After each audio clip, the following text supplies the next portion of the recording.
కోడిగుడ్లు గసగసాల కూర రెడీ అయిపోయింది. ఇది చపాతీలో తింటే చాలా బాగుంటుంది. ఇప్పుడు మీకు నేను కోడిగుడ్లు గసగసాల కూర చూపిస్తున్నాను చూడండి. ముందర ఒక ఉల్లిపాయ కోసి పెట్టుకున్నాను, పచ్చిమిరపకాయలు కూడా కోసాను.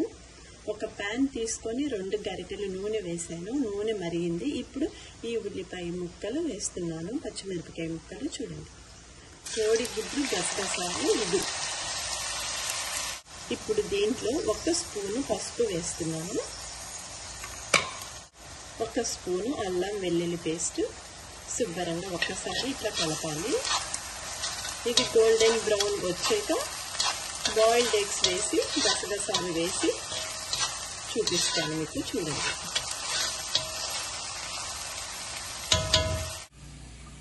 కోడిగుడ్డు గసగసాలు కూరకి కావలసిన ఇంగ్రీడియంట్స్: గసగసాలు, ధనియాలు, దాల్చిన చెక్క, లవంగ, యాలక్కాయ, జీలకర్ర, కొంచెం కొబ్బరి. ఇవన్నీ గ్రైండర్ చేసుకొని ఆ కూర ఉడికేటప్పుడు వేయాలి అన్నమాట. గసగసాలు కోడిగుడ్లు కూర. ఈ ఉల్లిపాయలు వేగుతున్నప్పుడు 2 స్పూన్లు కారం. కోడిగుడ్లు గసగసాలు కూర ఇగురు. ఇట్లా కారం శుభ్రంగా ఒకసారి కలుపుకోవాలి. చూడండి, ఉల్లిపాయలు ఎంత బాగా వేగిపోయాయో. ఇంకొక 5 నిమిషాలు ఇది వేగాలి. చిన్న మంటలో వండుకోండి, చాలా రుచిగా ఉంటాయి. ఈ వేగిన ఉల్లిపాయల్లో గసగసాల పేస్ట్ వేస్తున్నాను. ఇందాక మీకు చూపించేది మసాలా అంతా వేస్తున్నాను అన్నమాట. శుభ్రంగా ఒకసారి కలపాలి.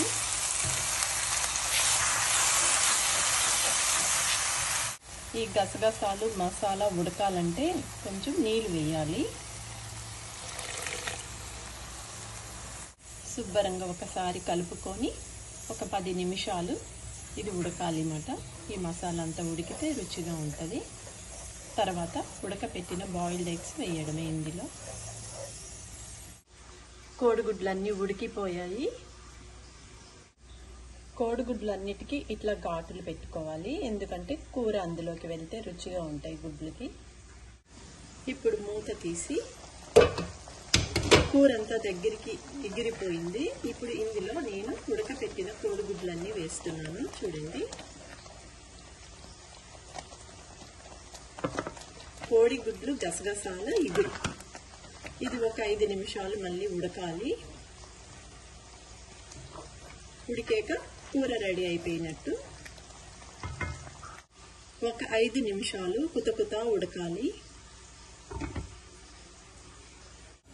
కోడిగుడ్లు గసగసాల కూర రెడీ అయిపోయింది. ఇప్పుడు దీంట్లో కొత్తిమీర వేసి తీయడమే. కొత్తిమీర వేసాం కాబట్టి ఒకసారి కలుపుదాము. కోడిగుడ్లు గసగసాలు ఇగురు రెడీ.